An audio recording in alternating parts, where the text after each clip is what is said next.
வணக்கம் நண்பர்களே, சீக்கிரம் தயாரிக்கக்கூடிய சுவையான பானம் விரும்புறீங்களா? அப்போ இந்த எளிமையான பிஸ்தா மில்க்ஷேக் ரெசிபியை முயற்சி பண்ணுங்க. முதல்ல உங்க பிளெண்டரை எடுத்துக்கோங்க. அதில் நிறைய கையளவு தோல் உரித்த பிஸ்தா பருப்புல போடுங்க. அது கிரீமி மாதிரி மிருதுவா இருக்கணும்.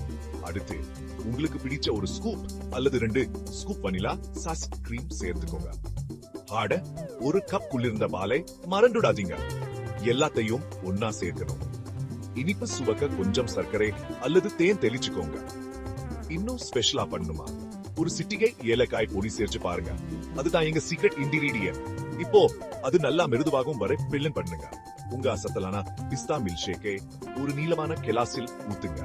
கடைசியா கொஞ்சம் விப் கிரீம் மற்றும் நறுக்கிய பிஸ்தா பருப்புகளை மேலே தூவி அலங்குறீங்க. ஆடா, இதோ வெயிலை விரட்டக்கூடிய அற்புதமான பானம் தயார். நினைவில் கொள்ளுங்க, இந்த பானம் தயாரிக்கும் முறையை ரசிக்கணும். ஒவ்வொரு சிப்பையும் சுவக்கணும்.